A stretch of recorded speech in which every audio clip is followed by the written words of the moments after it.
indicates that there might still be like maybe some kind of like some small unit of Rubisco.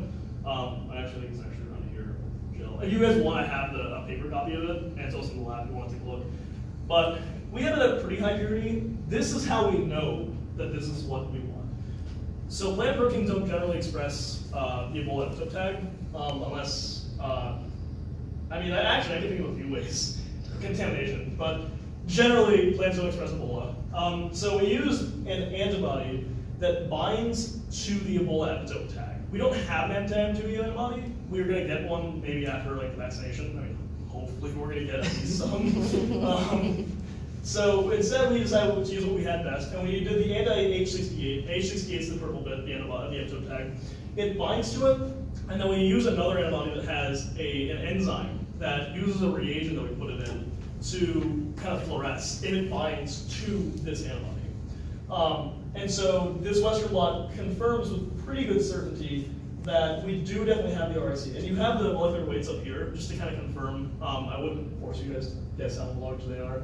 But you can see, you know, like, this is a little bit above the 170 man, because the M2 RIC is about 164 kilodaltons, give or take, you know, maybe 5 or so.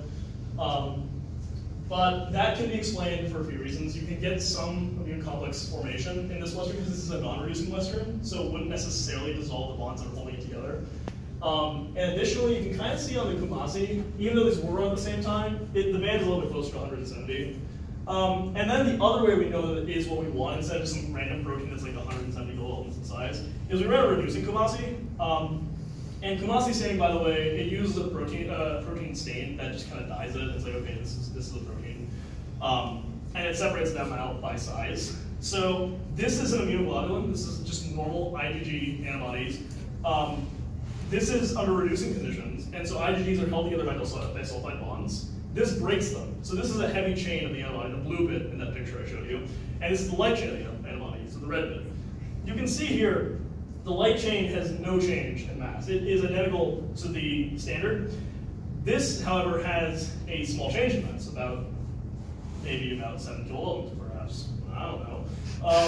But you can see that our heavy chain is a little bit bigger than normal standard heavy chains. And so we're predicting that based on the size difference, that's M2E just making it a little bit bigger. Can you repeat that? Yeah.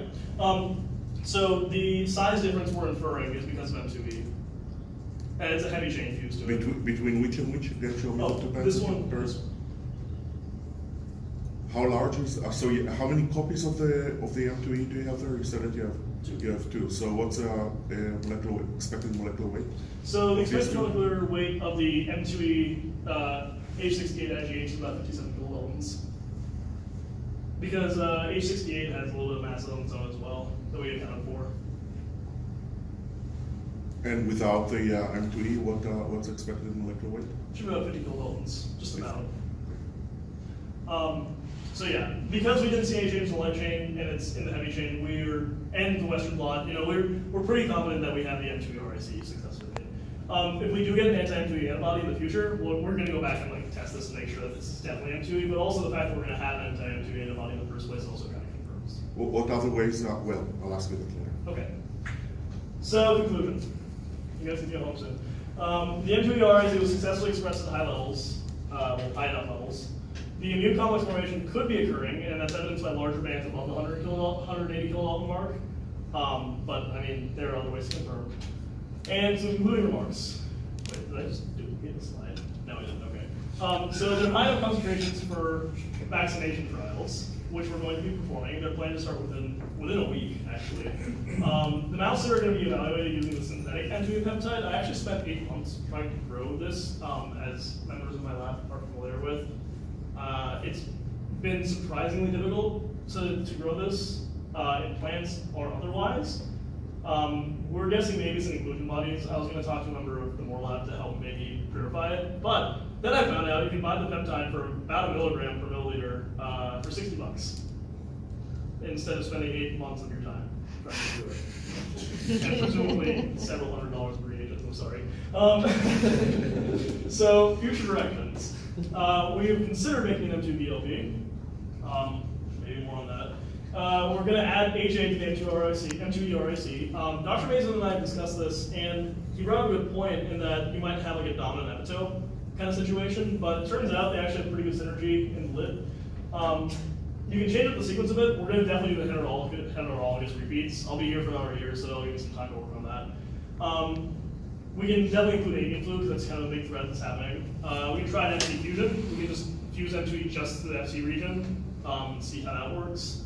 You can find conserved regions of HA and NMA, try that works. Mary's been sending me some cool papers that have been showing that there are ways you can target hemagglutinin neuraminidase. We're just evaluating Manos residues to M2E fuse to like a TLR stimulant, just make it a really like big complement pissing off thing that tries to get as much of M2E into the lymph nodes as possible by stimulating complement to a really high degree. Manos binds to Manos binding lectin and it kind of induces that same complement cascade that I talked about. And TLRs are innate signaling receptors. Maybe like we can put like flagellan on it or something. We can make an M2E RIC with an anti-M2E antibody. We have you have classical complement activation including infected cells. I believe Mary's doing an experiment using an antibody for Zika, right? For an RIC, so I'm excited for those results. And we're doing mouse trials, and we're going to coat the ELISA plate, fill it with mouse serum, and kind of do the same thing and discuss with Western blot. We're using detection antibody to see if we actually are getting anti-antibodies. So that's it.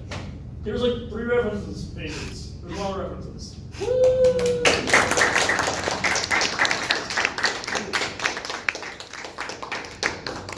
I hope I didn't put too many of you to sleep. No, I'm awake, not so me. good.